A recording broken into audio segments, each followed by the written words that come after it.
Uthulani uyeye ugumede nginibingelele kuyeyeye show. Namhlanje sihlale phansi noWalter Mkhize oyi-chartered accountant, abe u-businessman, aphinde abe yi-lecturer. Sibe nengxoxo enamandla kakhulu ngoba besibuka la ephuma khona, sibuka ingqinamba adlule kuzo. Sikhuluma ngengqinamba ey'veza nokuthi ukhule elusa inkomo up to umatikuletsheni ekufunda ngekhandlela. Kodwa namhlanje usekuleli zinga kulo. Ngicela sihlale phansi bafethu silalele inkulumo yakhe ngoba angifuni uqamba amanga. Ngenye indlela abathi angifuni ukungasho. Lena ngempela kube ingxoxo engiyithokozele kakhulu. Hlala phansi uyilalele zonke ingxoxo esikulethela zona ihlezi ihlabana umxhwele nalena siyathembisa ukuthi izobe isezingeni eliphezulu kakhulu. Hlala ubukele iyeye show. Siyabonga. Ngibingelele sibali kuyiyeye show. La siba khona nje nengxoxo ehlukahlukene ngenhloso yokuthi sakhe umuntu osuke elalele. So kuyintokozo ukuba nawe kule show namhlanje sibali. Ngiyabonga kakhulu ngiyabonga kakhulu ukuthola ithuba ngibe ingxenye yeshow kuyangithokozisa kakhulu hopefully khona la engizokusho mhlambe kube khona okumsizayo ngiyabonga kakhulu. Hayi no definitely. Ngabathembisa nje ababukeli njengamanje ukuthi kuningi abazokuzuza kule ngxoxo. And yeah, I can't wait.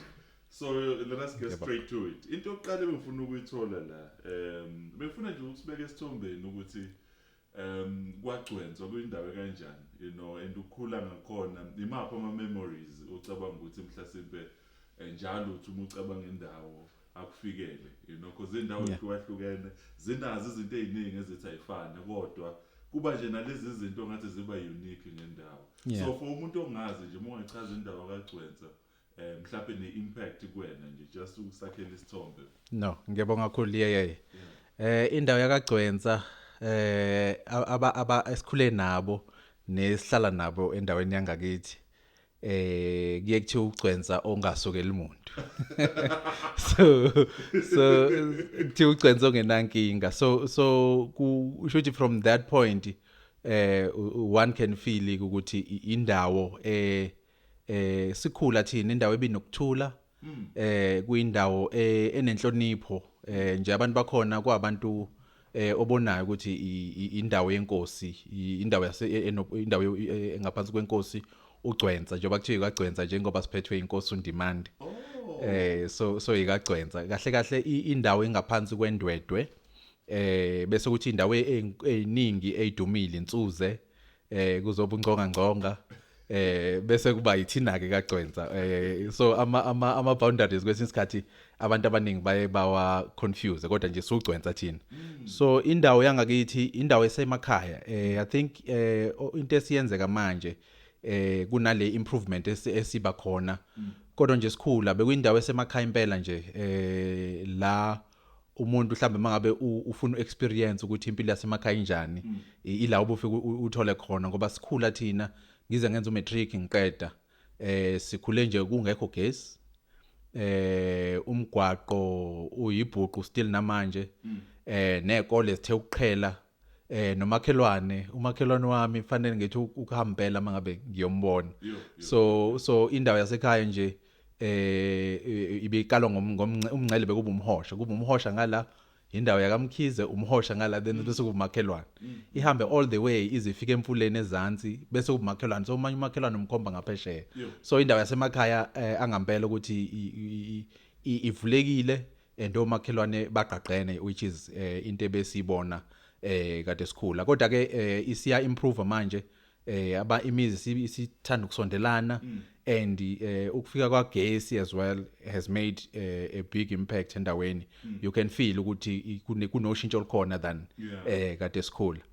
So ezikusemakhaya ke uma umfana ukhule usemakhaya first and foremost nje ukhona inkomo ekhaya. So uzokhula bese ufanele uyiluse lenkomo. So umuntu uthe meqala evula amehlo ngoba umuntu esamncane bezivuka ekseni nje mina bengumama's boy ke kakhulu. So ngangihlala nje ngilandela uma la uma yakhona ubuzongithola ke mina. So ekhaya njengoba ngisho ukuthi indawo ezinkulu so kunamasimo amakhulu. So uma ubevuka ekseni aye emfuleni enza umlilo ekitchen, uma sebehambile abafowethu abadala nginodadewethu nomfowethu nodadewethu abadala kunami, mina ngilami udadewethu ngowesithathu. So bebethi mase behambile bahamba baye esikoleni, mina noma sithatha igeja sishone ezantsi ensimini siyolima.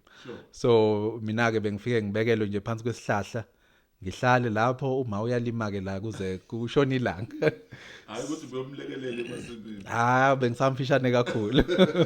So kuthe mase kuzala umfowethu olama mina, then mina umsebenzi wami umama bethi melima lapha, then ngihleli naye la.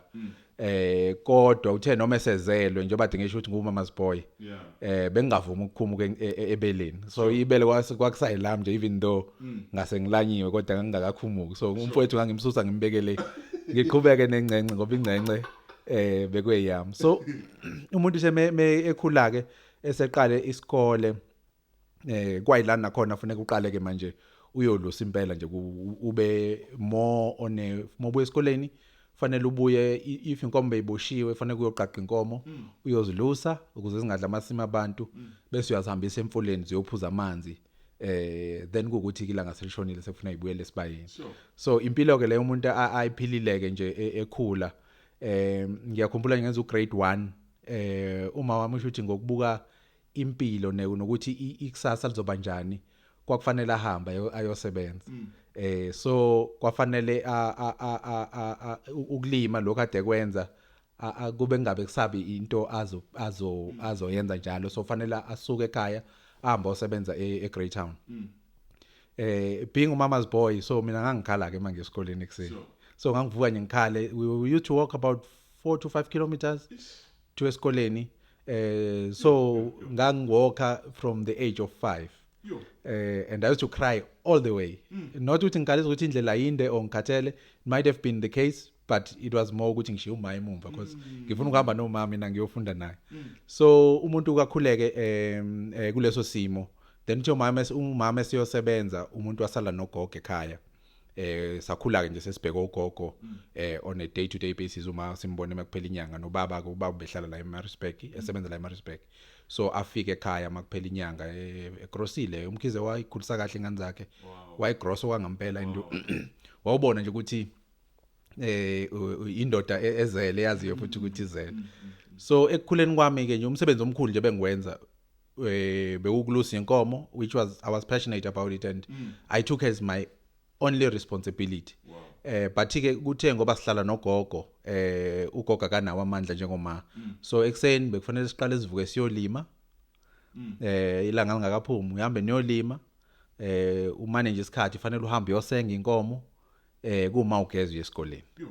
So I think lokho kungishapeile empilweni ukuthi namanje ngibuka indlela impilo yami esabalele ngayo ukuthi kusabuya lokho ukuthi usho ukuthi ngake ku training ground where ufanele uyalima, uyalusa, uyasenga, fanele kodwa amanzi udadewethu ebona bebe wakhe fanele kuzosakha inkuni, ngoba ekhaya we were fortunate ukuthi as much as bekusemakhaya kodwa sasinesitofu lesisenkuni, so kwakufanele sisakhe inkuni ukuze kukwazi ukuphekeka. So umuntu wakhula ke nje ngaleso simo, full responsibility kuyinkomo, then nesikole. And again ngikusho mhlambe lightly, emakhaya I think la siphuma khona, indaba yesikole, it was not taken as a training ground for a future. Abazali bethu ogogo ngoba I think bebengenayo i-education ejulile, bona bebeyithatha i-education ezindawo nje yokugcina izingane emini than ukuthi izingane ziyoqokelela ulwazi ezolisebenzisa kusasa. So besikhule kanjalo ukuthi nje uyahamba esikoleni, uyabuya esikoleni, niyadla nibuya esikoleni, then bese nihamba niyenkomeni, nibuye enkomeni niyasakha inkuni, then impilo iqhubeke nje kanjalo. So ngawenza ke lo msebenzi from lower grades, ngiqala eSiyoni esikoleni engafunda kusona, ngiqala ugrade 1, kwakusawu first year ngaleso sikhathi. First year, second year ngafika ka grade 7, which is standard 5. Then sithe mase senza ustandard 5, kwakusho ukuthi isikole sasi high school sasekufanele sekusona kwakuyisimunye but isimunye sasingasijwayele kakhulu ngoba sasifunde esiyoni so kusho ukuthi umphakathi wa decide ukuthi aqale akwakhiwe esinye isikole so sasithi isifundo o 4-5 sasihamba socosha amatshe siyokwakha isikole kwakhiwe ifoundation so fortunately uthe umuntu ke mase eqede u standard 5 kwaba ukuthi isikole sesiredi ukuthi sesingaqala siyofunda khona o amabanga aphezulu isikole ke ingconga high la ngenze khona i high school yami kwazi ukuthi ngenze umatric ngo 1999 I'm showing the age yam but ngo 1999 it in a way it feels like yesterday but it's been a long time but yeah that's in a nutshell how umuntu grew up. I went to 2 schools and that was it. After that, then ngase ngiyemabangeni aphakeme. Nompilo will envy that. You know, ikole imbili nje kuphela. Because then zithe ukubamba ikole azen. Mhlawumbe usalapho esibali le ndaba ke yokufunda uzofika kwa matric usebenzisa ugesi ungekho, you know. Sicela nje mhlawumbe usichazele kabanzi ngoba mina ngiyakhumbula ngangisemncane kakhulu ngicabanga ukuthi from kuba u1990 kuya ku94 sasingenawo ugesi kodwa ngangisemncane kakhulu so angisakhumbuli but ngabo 94 95 I think ngiyakhumbula ugesi into ngathi siba yinorm you know mhlawumbe nje usakhumbula because ngiyayibuka indaba yokusebenzisa ikhandlela you know ukuthi emakhaya amaningi kwakungabi namakhandlela amaningi you know so uthola ukuthi uzofika kube khona ikhandlela mhlawumbe lizoba dining room ebese kuba khona elinye mhlawumbe lizosetshenziswa abantu abadala ngala so lento ukuthi manje you know uyafunda lana and le khandlela lishona phansi ukubalansisa lonto nama responsibilities obunawo uyabona ukuthi uma ubuya kusakhanya khona ezinye izinto kusafanele uzenze not true just usibekisithombeni kulonto ukuthi beba kanjani no sparaminte ekhona I think if uzalelwe kuleso simo because akukho okunye okwaziyo then kuba yiloko ukuthi this is what I know and there's nothing odd about it, it's just how it is and akukho la ozothi kamakhelwane engcono because yonke indawo yonke injalo so I think in that sense umuntu wa adapta nje because into akhule nayo so into ebeyenzeka ke njoba ngishilo mhlambe into engayigcizelelanga ukuthi ugogo wami was extremely strict so ingane ke kuthiwe nje ingane yagogo iyatotoswa unfortunately angiyazi leyo nto mina ugogo wami was hard and ube hard to the point ukuthi nasendaweni baziwa nje ukuthi ugogo kaMkhize u strict of which I think kwasiza kakhulu but to get to the point esibari indaba yekhandlela khona into othisha bethu abayisho lightly bathi awuthi uyikhuza inkomo kodwa ubuyiphethe incwadi esandleni so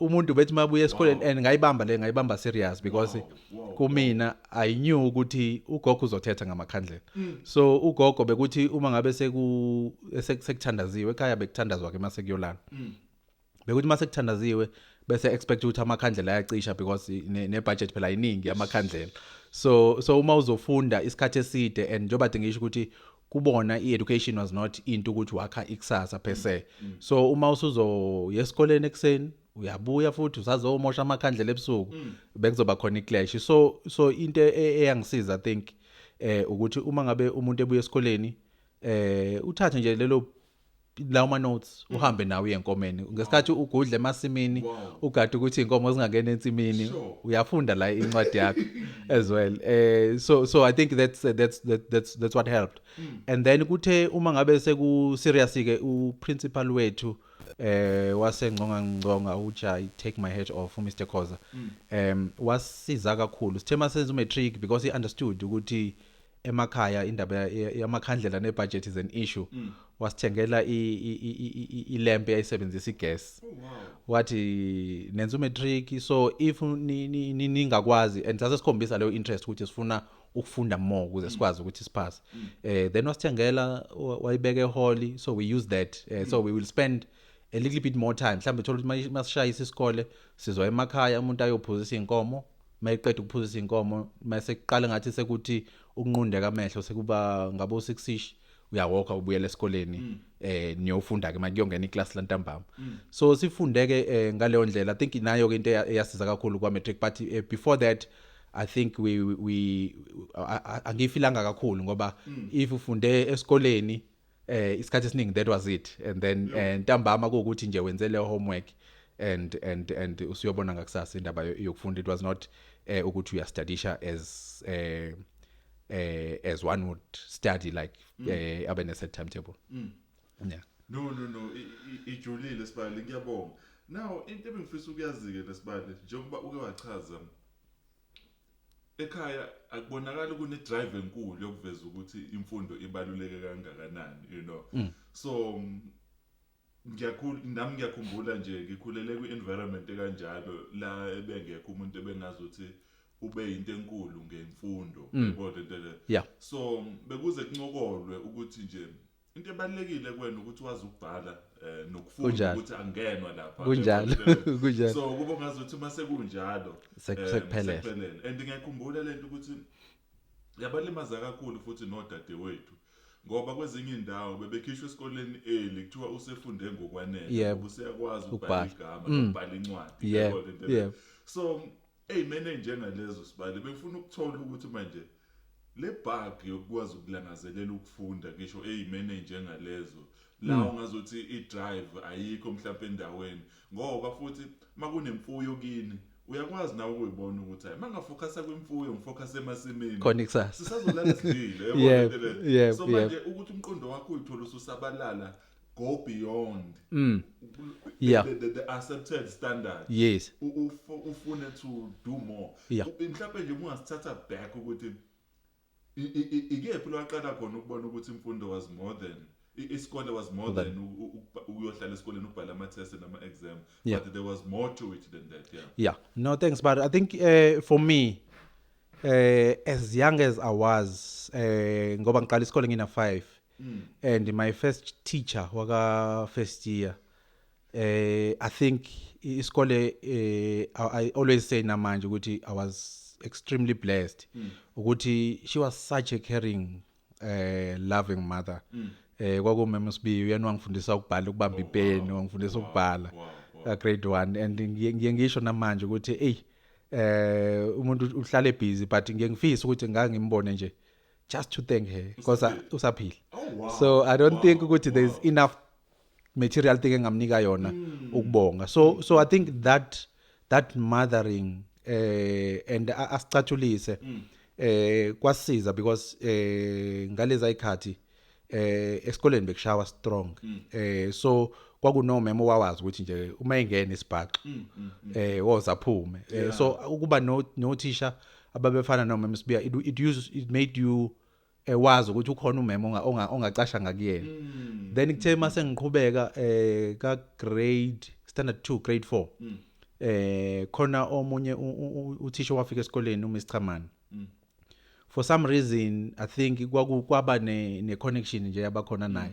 so akhombisa ukuba ne interest so uma ngabe kuthiwa kuzobhalwa abakhulumayo ngoba uyagazi ukuthi ngiyayithulela ngingane ezithulelayo angicela ukuthi angibabhala abakhulumayo uma ngabe ukuthi ubedla ama chips usanele athi Walter nawo ama chips so umntwana ukhula yebo kwakugqugquzela yabo ukukhombisa ukubona ukuthi hayi uthisha uyangithanda so ngizosama ngayo wonke amandla yes kwathi mase ufika ka standard 3 usuyaphuma ke manje usuprepare ukuthi uyaphuma primary again I was fortunate kwafika miss at the time Mrs Joel I remember mina I was not bright kuma grade aphansi like ngangiba lo impela class in I think our first year we were about 80 or 90 so ngangiba le impela emumva then as isikhathi sihamba umuntu waqala ukuba ngcono but ngikhumbula ukuthi ngenza standard 3 then kufika Mrs Thole naye very strict kodwa futhi enalokho the mothering part ukuthi wife ufuna ukusnatcha so kuthe umuntu mangabe efika ebhala ama exam okuqala wayengasazi so abuke okay the next term kwaba ne improvement I remember even to this day athi donkey wow lokho went a long way in starting to shape me ukuthi lento education kukhona into engayenza, and then because ashaw kwakunalokho uma ukhulu ukuthi hey nami ngifuna ukuba uthisha mhlambe ngoyifundisa ingane labo uthisha nami bese ngiyayishaya. But ke I reality ukuthi that's what you see as a young boy growing up. But into eyangigqugquzela and I remember ngi-improve ngiphuma number 10 eclassini. She was so happy. And then the following year ngabu number 8. And ngithe mangiphuma ka standard 5 I was number 6. And it started giving me that confidence ukuthi hayi ke should nami sengiqala ukuhlakanipha sengiyabona ukuthi hayi khona okungenzeka. So I think iqale lapho ukubona ukuthi nami ngiyafuna ukuba uthisha, so ukuze ngibe uthisha then I have to read these books because ukuze ngikwazi ukubuya ngizofundisa fanele ngiyazi. And again ngaqala ukukhombisa mhlambe I talent le maths kulapho ko standard 3 4 5 because kwafuka umunye uthisha futhi why very hard uthisha ngidi and he used to give me uchoka athi ngifundise u standard 5 ngibe ngifundisa u standard 4 ngifunda standard 4 ethi akwenziwa ama percentage ufundisa igrade engaphezulu ngifundisa igrade elandelayo. So should wayibona I maths ukuthi I had an eye for maths. And konke lokho kwaqala kwathi okay akathi ngiyayithanda lento sengime ebhodini sengiyabhala so engathi sengabe ngempela uthisha so kwaba naleyo drive ukuthi okay ake ngiqinise ke more ngenza uma sisithola be happy nothisha ungidi mefuna ukuthi umuntu ozofundisa ngikwazi ukufundisa. I think that's why it started.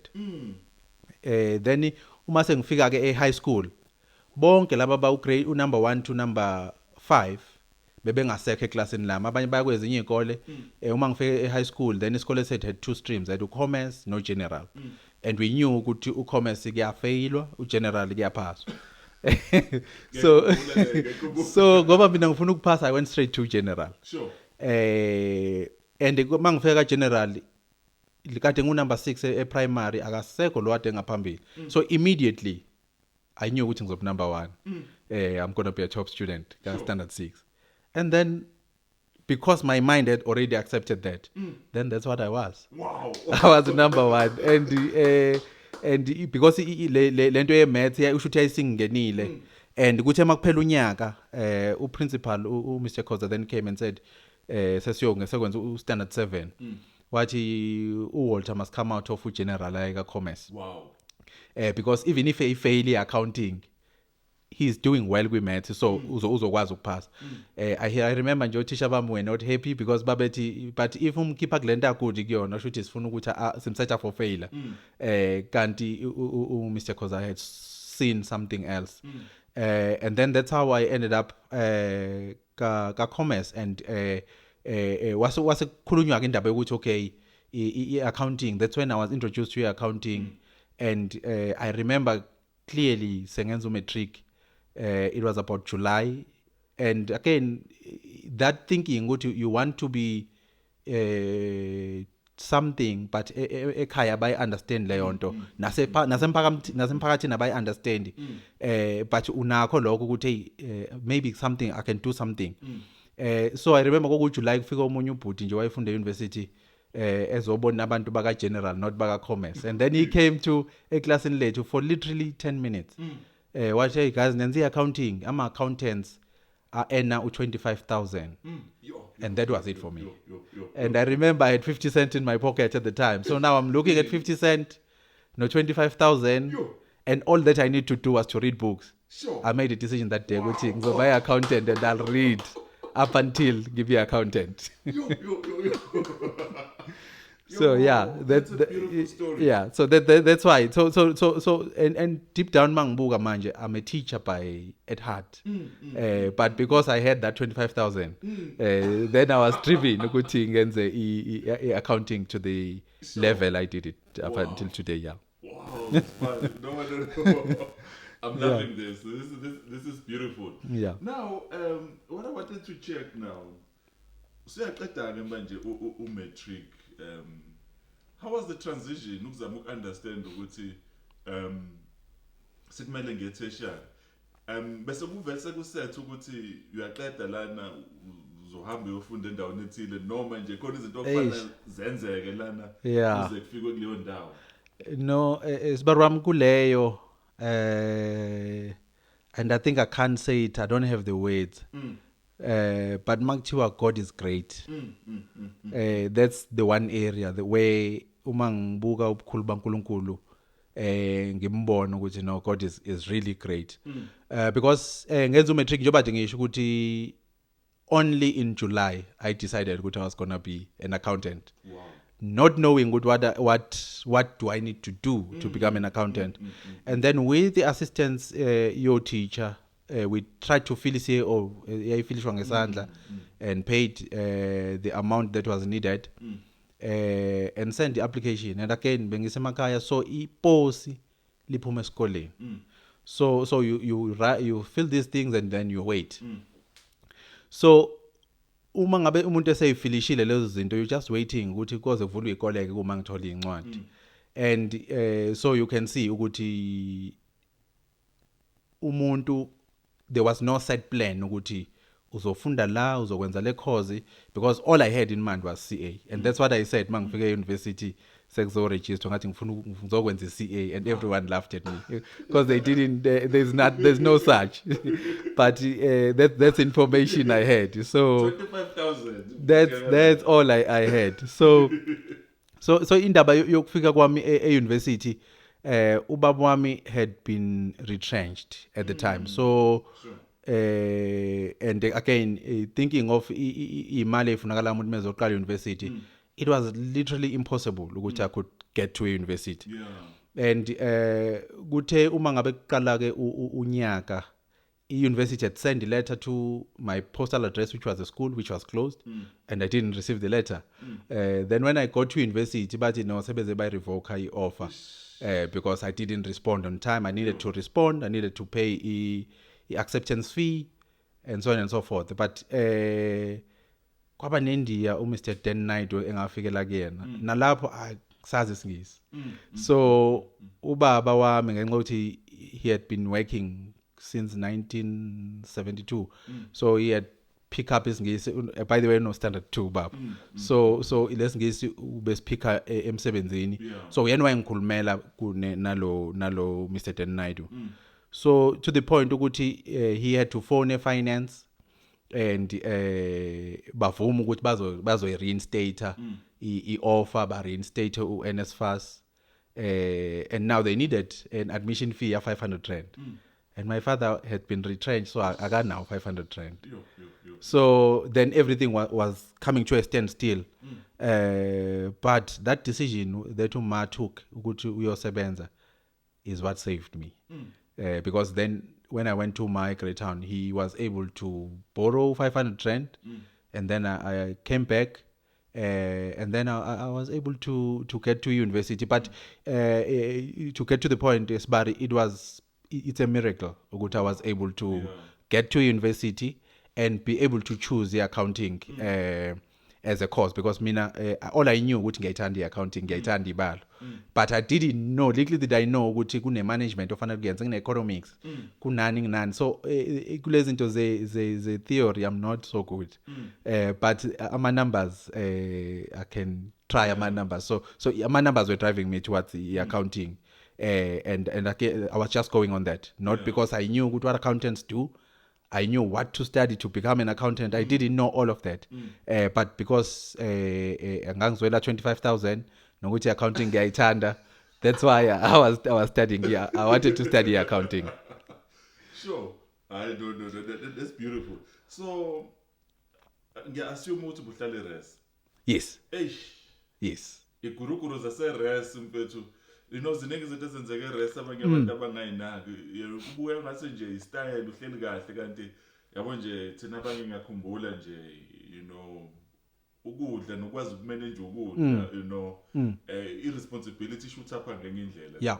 So bese kukanjani nje musakhumbula usuyafika la uyafunda having to balance yourself now ukuthi ngiyapheka lana ngenza yonke into ngendlela kufana kuphela inyanga lento isakhona khona ngizobeni ngiqongelele ngize ngithola okunye. No, fortunately Sibarwam ukuthi mina ekhaya ubaba unomuzi eMbahle. So while I was staying at res benginekhaya eMbahle. And also what saved me a lot was ukuthi ifamily yami did not have money. So the only money I had was NSFAS money. So i-book allowance ne-meal allowance was the only money I had. So then umake because she was working, she was trying by all means ukuthi support every month, but strange enough leyo mali I wasn't abusing it for some reason. Wow. I was just saving it. Wow. And then ngizama ukusebenzisa le. So a funny story is about into engayenza ngifika university because mina ngikhulele emakhaya, so yonke into is fancy. At the time kwakune juice yayibizwa nge-Super 7 emixayo namanzi, and for me ngithenga lo 1 liter we-Super 7 I felt ngiking. So that for me that was big because emakhaya bengiyiphuzela i-Sweet 8 or i-Cool 8. So deqeda ke, so uma ngabe sengithola ukuthi ngikwazi ukuyithengela mina 1 liter we drink we juice oyimixayo, ngikwazi ukuthenga isinkwa ngidla upoloni all the time. So nguthenga checkers. So for me that was big for me. And in terms of grocer, ngangithengela i-rice, the basic rice, lali the cheapest on the shelf, and bese ngithengela tin beans.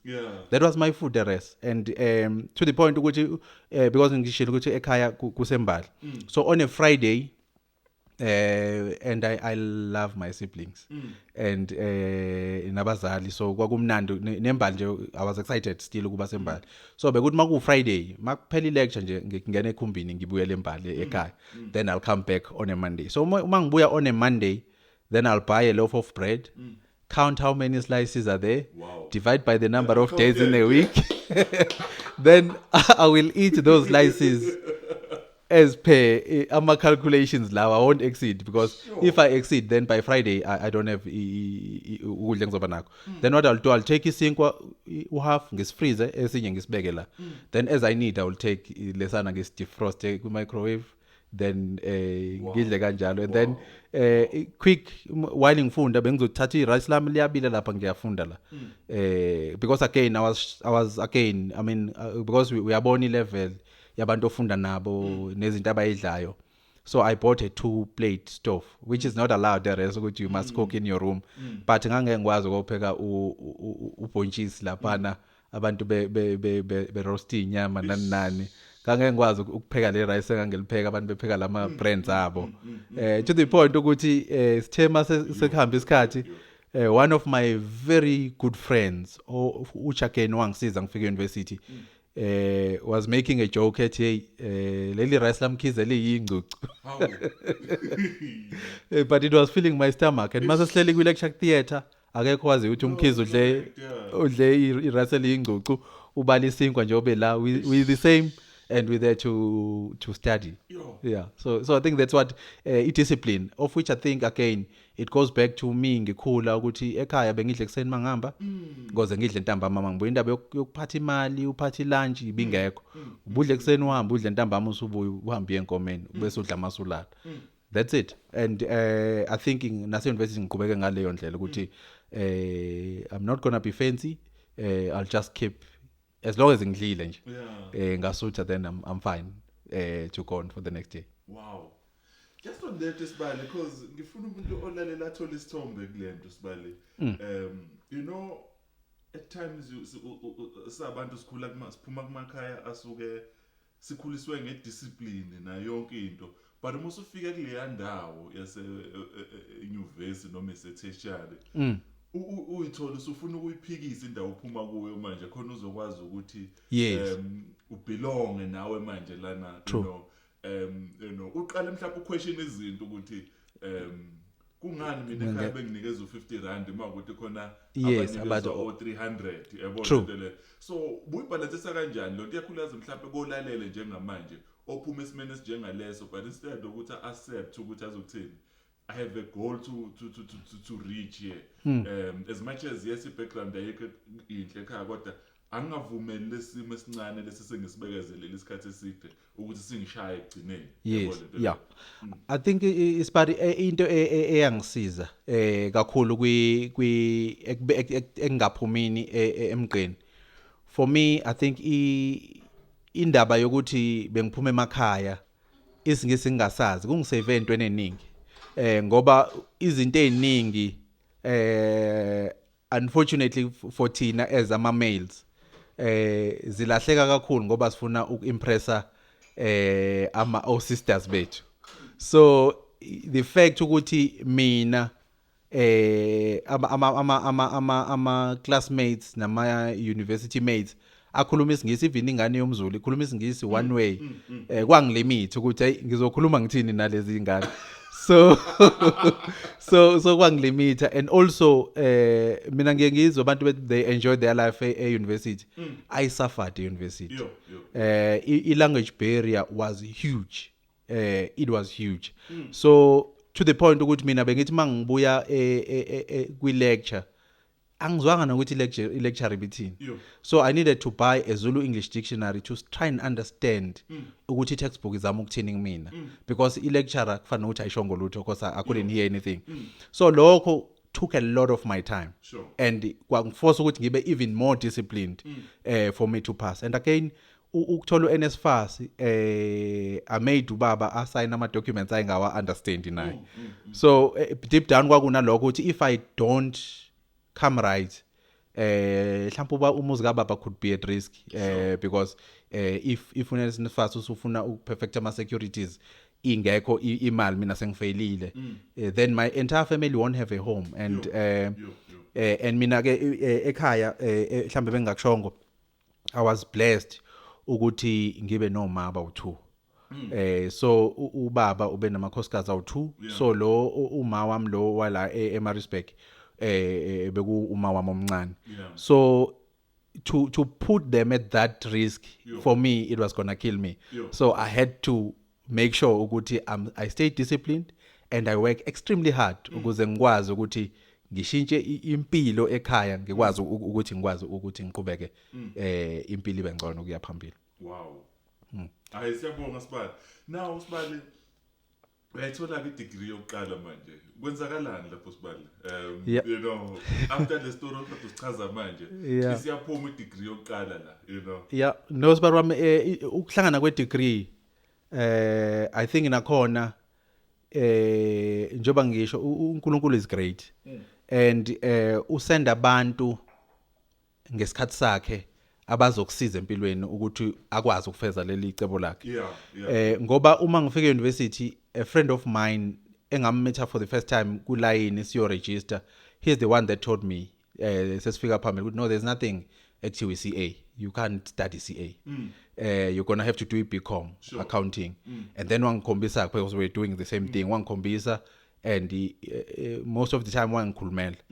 But ikuthe ngokuhamba kwesikhathi I think ikubuyela back kulento okadisho Sibali ye discipline. Kusho ukuthi abona abangani nokuthi mina bekini rice elingcucu wabona ukuthi no mhlambe isikhathi sokuthi abe kanye nathi is as past. So wa move on. And then God brought other people.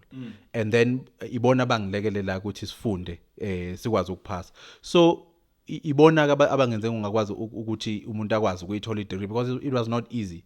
I remember ukuthi in a class that was full it was only 60 of us that managed to pass and qualify to do CTA. And of the 60 I think we were just over 15 ababe all black. And so lokho kwasenza saba naloko ukuthi no again guys we've come this long. We can push one more sikwazi ukuthi sidlule. So umuntu uthe masayithulileke i-degree unfortunately uma wami washona ngo2002 just before umuntu aqeda ama exams. Yeah, so I couldn't do CTA full time. So uthe mama seshonile I had to leave university ngiyosebenza manje. So again umuntu beplan ukuthi uzonza CTA section umzali sekufanele aphume university apha uyofuna umsebenzi. So now you're sending ama CVs nesingisi siyashoda and I was rejected left right and center. Everyone, and again I can't blame them because uma ngifika ku interview bengakwazi ukukhuluma isingisi. So there was no reason for them ukuthi bangiqashe because ku-interview ayikho into engiyishilo. Other than academic record, there was nothing else ebikhuluma ukuthi what is it that I can do. So it was not easy umuntu esetholile i-degree ukuthi alende umsebenzi. And again, fortunately kade ngisafunda bengade ngithola ama-vec work emngeni water. So umuntu befika asebenze akwazi accumulate amasenti amancane nokuthi akwazi ukuba accustomed to ukuthi emsebenzini kwenze kanjani.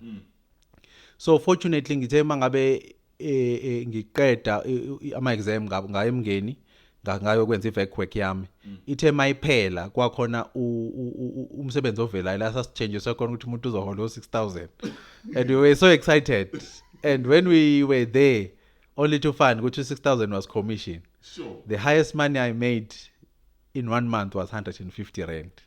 Having to travel, having to, and we were asked to, we must bring your own car, your computer, and then the highest money I could make was 150.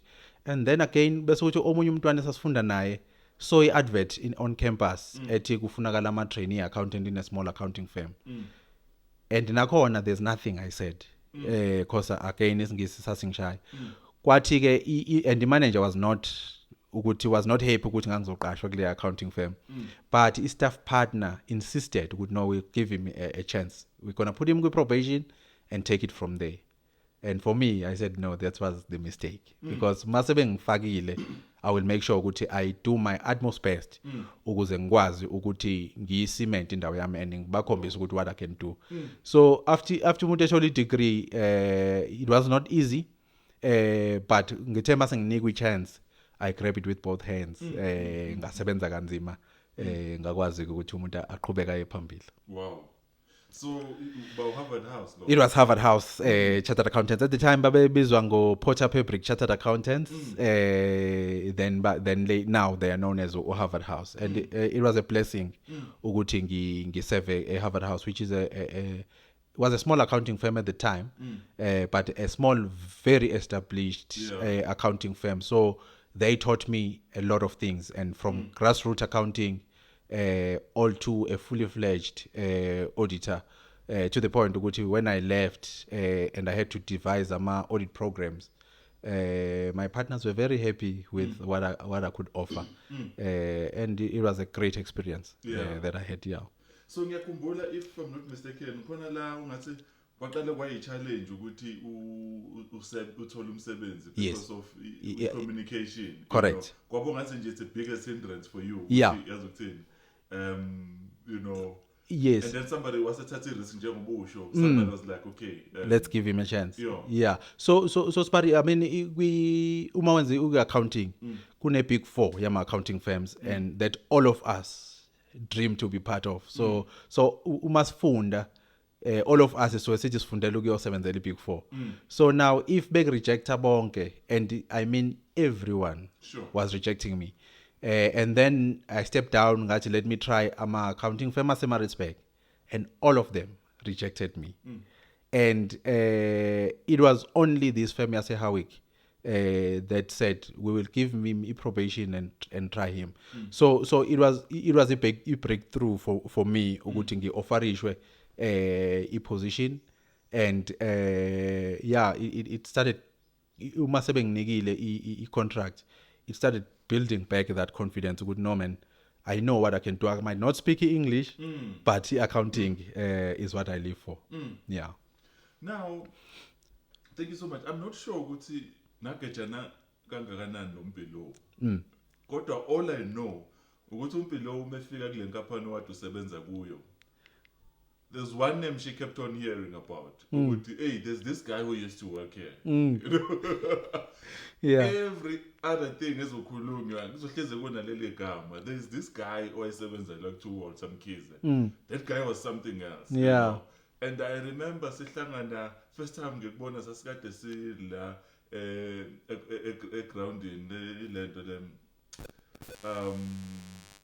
sorry man, la uke kube run show ground. Oh yes. Khona event yakade yenzeka laphana ngiyakhohlwa but event ama different companies Yes. that were there, you Okay, know. okay, okay, Yes, okay, yes. okay, okay. That's when I was introduced to you for the first time, you know. Yeah. And I had been hearing a lot about you and you know the way you handled yourself, the way you prioritized umsebenzi, you know. I think wahamba washika malakho kule ndawo. Yes, I think for the fact that ukuthi umuntu had been rejected for so many times, when I got the opportunity, I made sure. So uma ngabe kwenziwa something kunama training akhona, I applied the same discipline angiyenze e-university. I will take those documents, go back home, read up on them, and try and understand it. And I think what helped me a lot kule accounting firm, it's not like ukuthi ngangenza magic, but I was just dedicated. If I was given something, I will do it to the best of my ability. And for me, if usikhuluma nge-accounting, ngiye ngithi mina, that's one thing I know. Ukuthi I've studied it. So I think into eyangisiza kwi-accounting firm ukuthi mostly it was white trainees and Indian trainees. And I think at the time when I did articles, I was the only black, and then I had to prove a point. Ukuthi abeze emva kwethu babe kube na something ukuthi there's something that we could offer, because I strongly believed ukuthi we can offer something if we are given the opportunity. And the fact that I couldn't speak English, I needed to prove a point even more. I might not speak English because it's not mother tongue yami, kodwa nginika umsebenzi, then I will show ukuthi what I can do. And again, I think into ababeyithanda kakhulu I'm loving this. ukuthi ngangithi uma ngabe ngisebenza ngibheka ama ways ukuthi how can we improve this thing, how can we simplify it, to the point ukuthi I sat down with the program ayayenziwe a tax, and then I just, because I love tax as well, into to do with accounting, and then I picked up izinto, then spoke to my partners, and they were able to improve a tax program, which was Excel based at the time. And then it created that, would know this guy who dedicated, and he's committed. He goes an extra mile. Yeah. So a commitment ikhona ukuthi if I'm not doing this, and I apply that to this day ukuthi it's either I do it or I don't do it at all. If I do it, I will do it I'll do it wholeheartedly. If I can't do it, then I must say, no, I can't do this. Yeah. I think that was the only thing that I think made a difference. Ungayenzi into ungayinikela. No, definitely. Yo. No. Yeah. Hey, I am inspired. And we're having this Sunday, Monday. I can't wait to go and go all out. Yeah. Yeah. So we hamba at Harvard House. In the setup now, and what happens there? Do you further your studies and Yes. Yes, but uma ngifike Harvard House bengine junior degree, as I said ukuthi makushona umzali kwafanele umuntu ahamba osebenza. And again I dream yokuba CA did not die. Kunokuthi it die, it became even more I become more hungry ukuba CA. And again then into engayitshela yona ukuthi I must work hard. And I saw ukuthi hard work now is not working. Intelligence ke nokuhlakanipha, it means nothing. So hard work that played. That's but correct. Again, amazing? it hard work mangifeyila, then I prayed. I prayed ukuthi, and I remember making a deal with God in my prayers. Ngithi God, if ngase ngiqualify ukuba CA, I will serve you for the rest of my life. Wow. But if ngingakabi CA, I won't be able to serve you ngendlela engifisa ukukuserva ngayo ngoba I'm still going to be chasing ukuba CA.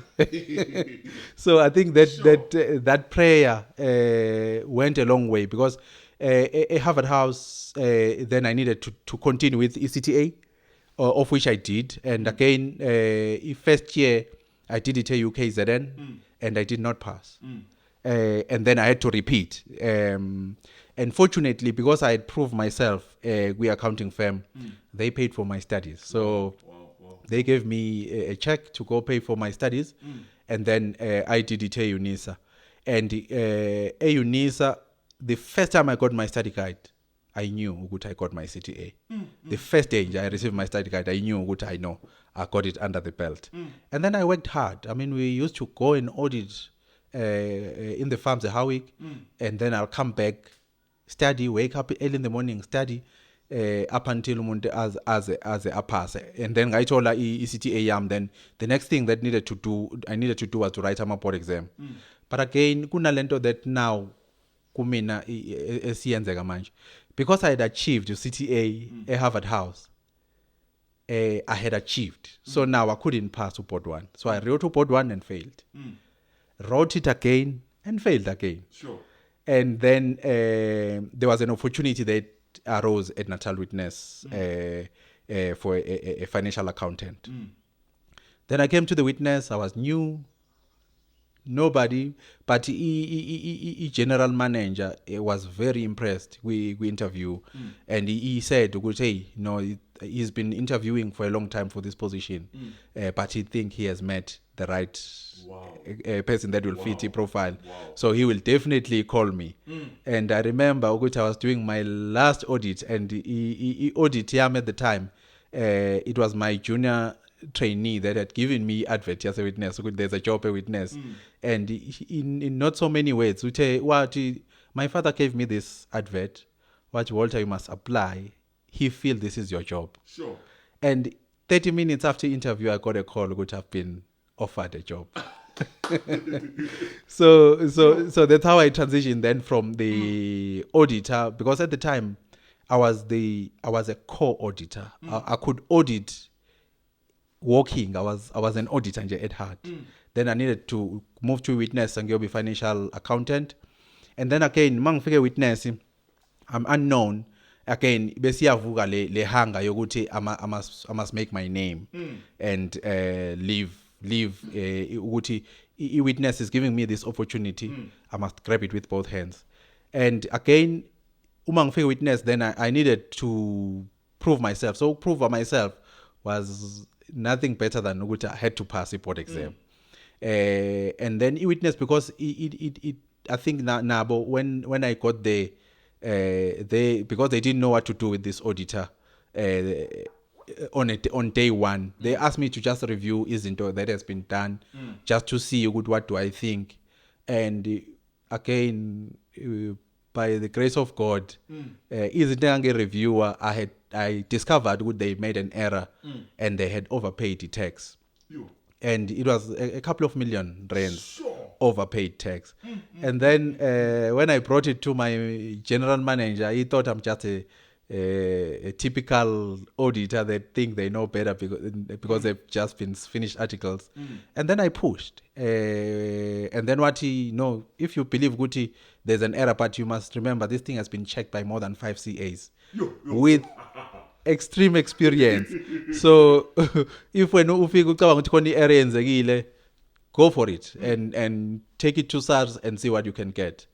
And then I did just that. Went to SARS, spoke to a consultant, and the consultant was done. And we think you've got a point, but because this thing is going to change the way e-tax is looked at, it's going to be one of the cases as recorded.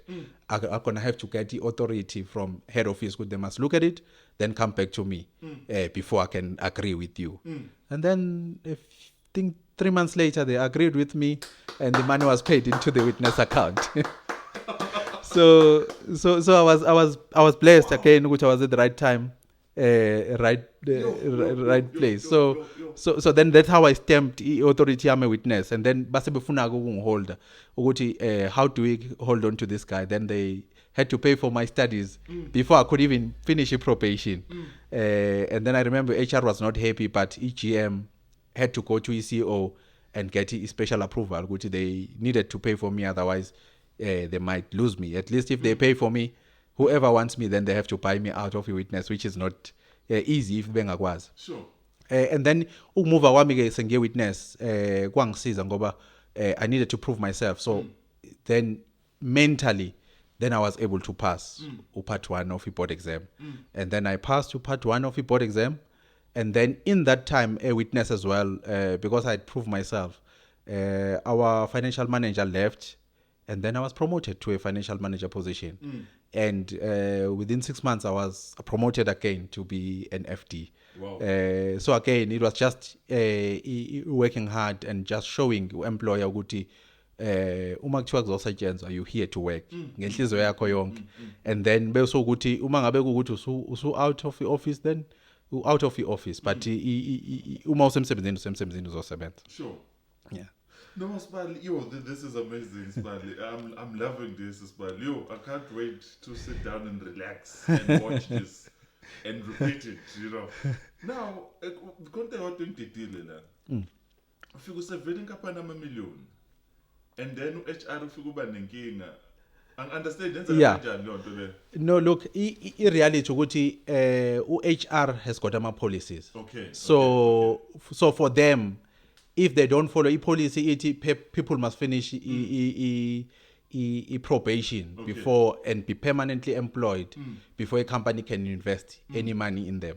And then now, what EGM was asking was to break that policy. Okay. So now, if they break that policy and then our auditors come, then yes, it's an audit finding, which then will lead to other problems, and then they stand to lose their jobs because they're not following the policy, and therefore then EGM had to go to his CEO. Then his CEO, if he signs off, then it's a done deal. So HR was just trying to follow a policy, which sometimes it's a problem because I mean you need to adapt. Kunama rules, then follow the right channels to achieve what the company needs to achieve. So that's I think that's the lesson that I got from there. They were sticking with their policies. But again, EGM was seeing a bigger picture than just a policy, because the policy has been formed by them.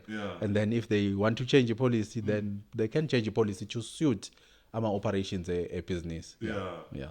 No, Spali, I'm funa ukubamba kakhulu Spali ngoba this is flowing. Ngiyabona sesiya kwi-hour manje, but ngicabanga ukuthi kuzomele sithi ukuyolanda manje. Perfect. But I'm still loving it like Sure. crazy. I wish this could go for another hour or so, but Sure. I think sizoyikhatha manje ngenzela ukuthi ngizokwazi ukuthi ngiphinde ngicele nangelinye ilanga No. sithi uqhubeka. No But problem, kodwa sir. into engichazayo la Sibali ngifisa ukuthi usibekela kuyona Sibali ukuthi you seem to be doing the opposite of what a lot of people will do. Every time you find yourself in a territory la ongazuthi wena kuphela umuntu omnyama uyafika kule ndawo, you know, you are new to these processes and all that, instead of ushawe ukuthuka ube nokuyidoubt ukuthi vese mina ngafunda ezikoleni ekanjena, vese mina nginenkinga kanjena, ubonakala izinto oyithatha lezo uyibeke eceleni ebese ufocusa kuleyo ukuthi ngizosebenza twice as hard noma 3 times, you know. I think ibalekile lo nto ukuchaze kabanzi ukuthi kwenzakalani kuwena, because a lot of people when they're kuma crossroads la kufana kwenzeke lezo zinto bayithola sebedembesela umuntu abe nalokho kuba no low self esteem, you know.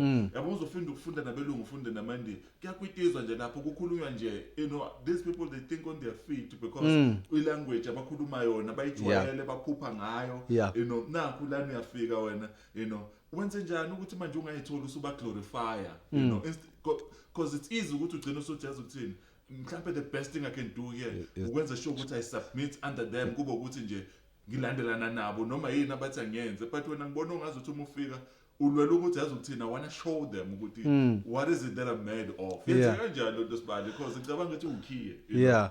No, kumina Sibali wami into engiyibuke njengoba ngeke ngasekuqaleni ukuthi la ngikhona ngicabanga ukuthi kuumusa. So uma ngabe every time mangifika endaweni into engiyitshela yona ukuthi kunomuntu obe more deserving than me ukuba la engikhona njengamanje. So uma ngabe mina sengiyitholile lo opportunity, I must grab it with both hands. So uma ngabe ke ngizokwenza njalo, I need umuntu uma ngabe esikoleni eyofunda usuke uzobe specialist kuleyo. So it is my belief ukuthi uma ngabe sesikhuluma ngendaba yokusebenza sifunda i-textbook efanayo, ibibhalwe ngokufana. So Wow. if ngifunde iuniversity yathi ngiphasile lento, it means ngiyayazi leyo nto. So ngiya ngaloko ukuthi no, into engizoyenza la into engiyispend isikhathi. I think nalento yokuthi into bekufanele ngiyenze kaningana ukuze sinke, it gives me confidence ukuthi no, sengiyayazi lento, then I can do it. And the fact also ukuthi kune party yami ukuthi ngibuye ngibe umfundisi why accounting. I think ukufundisa accounting ubuka ama students a dependa kuwena, it makes you ube nale belief even more kuwena ukuthi no, these people depend on me. So uma ngila, I know this, no one knows it better than me. So I fall back. I'm the it. Sure. So if you are the it, then you have to research on it, read more on it, and then then you start gaining confidence, and then also to prove ukuthi sikham ngaphi does not define us. It's just mentality and mindset. Ukuthi no, I'm responsible for this. Nobody else. And then wazi ukuthi akekho omunye umuntu, but lento esuke ihluphe uma ngabe uzothi I know ngizoyenza, but usibani useyoyichecka. To the point ukuthi ngifike witness mina ngangisaba ukusubmita ama management accounts, because I want to check them again. Izithethe financial manager, listen, these are just numbers. If there's a mistake, we'll just delete and correct it. But I don't think like that. If sengenzile, it has to be right. And so for it to be right, I need to have a correct base and make sure ukuthi I'm applying what I've learned and what I'm comfortable with. If I'm not comfortable, I must go and read up on it and do it to the best of my abilities. Yes, omunye umuntu can do it better, but I've did it to the best of my abilities. I Smile, I need to be disciplined. I need to bring this to a close. But now, Smile, I'm loving this. Now, I can't wait to sit down with Umpilo and watch this, because I know she will go crazy. Uzobe bias ngoba usisi wami. No. She will definitely go crazy on this one, Now, Smile, your journey now on Octolis ilento CCA, you know. Ukuthi wakhe nginqinkomo engakhe nje into enjengaleyo nje. Nosibali ugcina usasichazela ukuthi witness ngathi ubusafunda. Yes. So uzofike nje ungasichazela usichazela kule yakho bosu qualifier, then I will ask the last question after that. Sure. And then we'll close this one. I just want to release this one. Okay. I'm just perfect. No, journey yami yokuba CA kuthe mase ngitholi CTA, I couldn't graduate to passing a board exam. Then I had to leave Harvard House to get to a witness. And the witness, I needed to prove myself, so I needed to pass board exam, board exam part 1, which I did. And then once you pass part 1, then you need to write to part 2, which was a bit of a challenge because I was out of auditing, but my exam was auditing. So it was a bit of a challenge, but kune course ekwafanele ngiyenze eranwa University of Cape Town ekuprepareayo for part 2, which came very handy. And also management structure a witness, they forgot for a moment closer to my exam that I was a financial accountant, and they supported me all the way. And I had extremely intelligent financial director and general manager, and by just having them around you, it gave you that confidence with no man, I can do this thing. And then I was able then to pass my second part. But because I had already finished some articles, after passing part 2 where board exam, then I then qualified to go CA. So journey yami started with finishing a degree and then continuing to do CTA while I was doing articles. And then while I was at the witness, I wrote my part 1 and wrote part 2.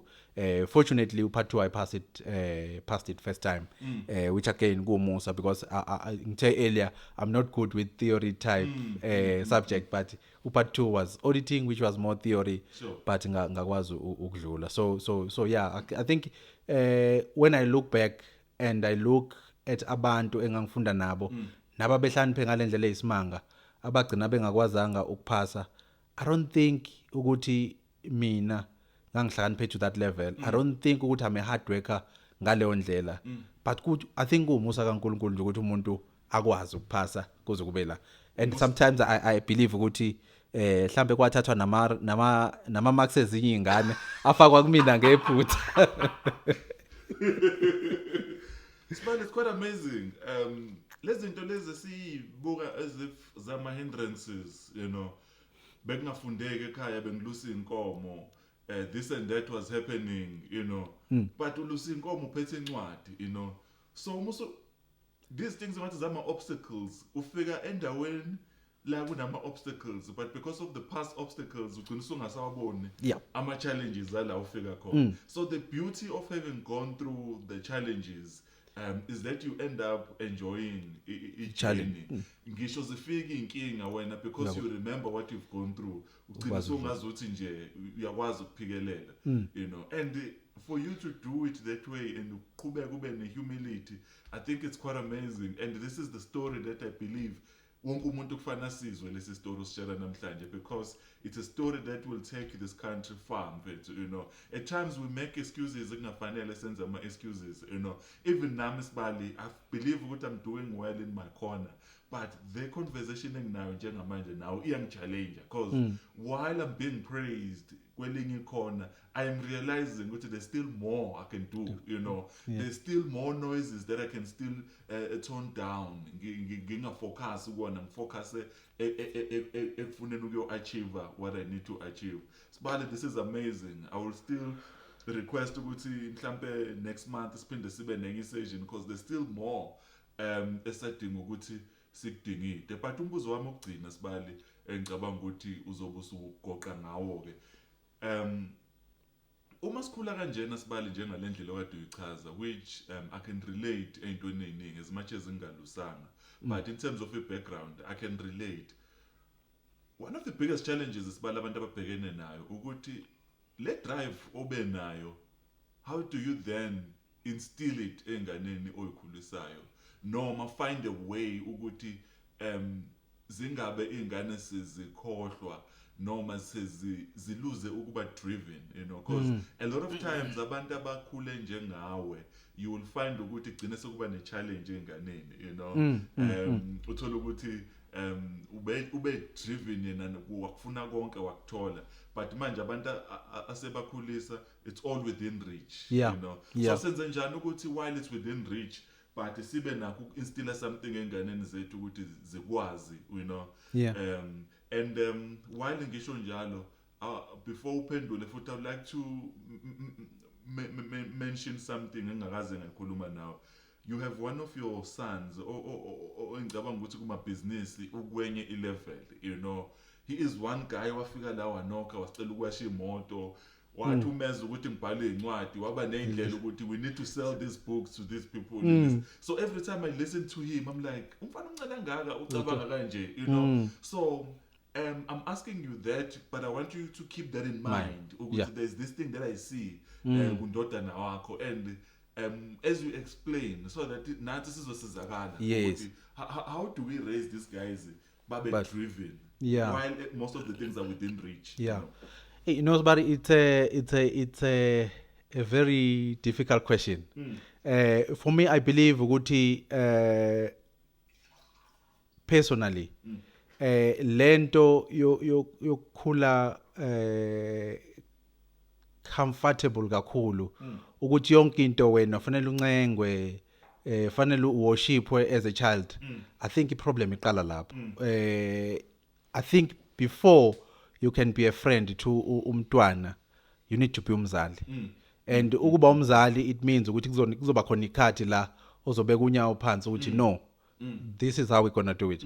And then bese ukuthi uma ngabe wenza izinto mhlambe ubabe involved ukuthi okay, even though bengayi understand the accounting, but bayazi ukuthi for la ekhaya ukuthi kube nokudla etafuleni fanele kusetshenzwe. And uqala lapho ukuthi uma ngabe kufanele kube nento eyenziwayo la ekhaya, into yokuqala ngicabanga ukuthi ayingeke kufanele sofuna umuntu ozosisiza la ekhaya. They must do it themselves. And with me as well, ngingababukeli ukuthi ngithi I know yenzani bafana ngizobona mase niqedile.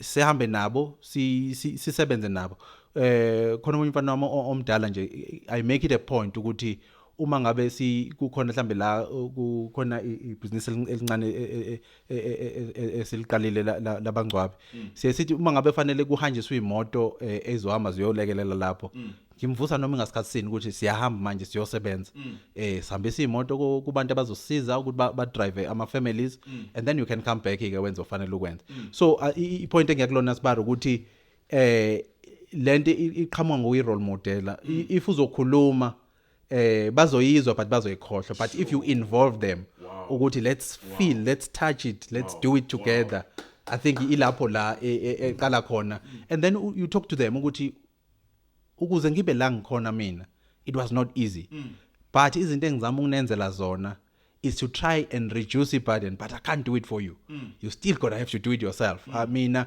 ngizozama ungenza ukuthi i-journey ingabi as harsh or as difficult as it was for me but bottom line is you're gonna have to walk that journey yourself and then I'm here to assist you and guide you but I can't do it for you and if you don't do it yourself ngiyambabekela i-timeline ke mina ngithi ingane yomfana la ekhaya at 21 ngase nginomuzi wami at 23 ngashadelwa so angikwazi ukuthi ngibe nengane ezoba na 30 yomfana isala ekhaya so fanele nazi ukuthi u21 is a cut off entombazane ka can forgive because abana control kodwa nabo they must have done izinto ezifanele bazenze finish isikole sebe ready ukuthi empilweni khona into abazoyenza baye phambili but again naleyo nto into ngisho nje ukuthi guys we've got limited time in this world so let's use it to the best of our abilities and then silana for a certain purpose mina engikwenzile empilweni it's not because ngihlakaniphile but it's because ngaba nenhlanhla yokuthi ngibone ukuthi ipurpose yami iyayini and then ngase ngibambisisa leyo nto ngayisebenza day in day out ukuthi yenzeke so into ebalekile ukuthi empilweni asisebenze isikhathi sekhona because we're here for a very limited time and then that time is waiting for no one soon if you can do it today do it now don't think you will do it tomorrow and then tomorrow you do something else and then keep challenging yourself but if ngu position 2 I must be position 1 if ngu position 1 then I must go for a position 1 but with A star results and that's what I try and instill ukuthi uyafunda and imoto yami yodwa nje ekhaya ukuthi guys your job is to eat and study then usocialize ngokudlala hayi ukuthi uyodlala uyadla then ukufunda bese kuyagcina so asifundeni ukuthi nje siyafunda umsebenzi wakho ukuthi ufunde bese uyadla if you do that job for me anything else that come after that it's a bonus but if wenze lokho then ngeke uyisole ngoba uyafika u21 angekudingi la kami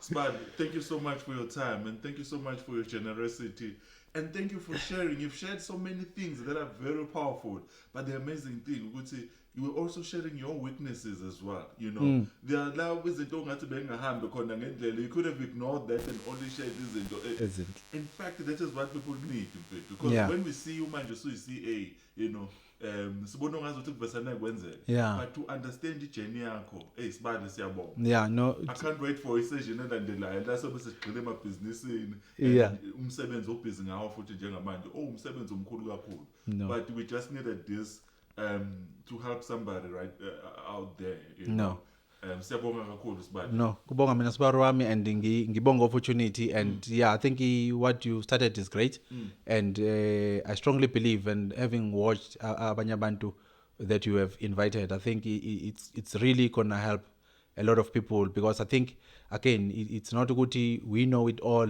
or we have all the answers but just to share ukuthi where did I come and again asikho script or sibhalile eside then that we read from we're just talking from that's correct general information ekhona which I think is making it powerful because it's more real than into engirehezile for many hours so I really appreciate isikhathi nokuthi ngibe invited I'm truly honored I think kunabantu that can come and do big things kule show yakho but to have been asked ukuthi ngibe omunye wabo I'm really humbled and I really appreciate it thanks this is amazing thank you so much Spadi sure thank you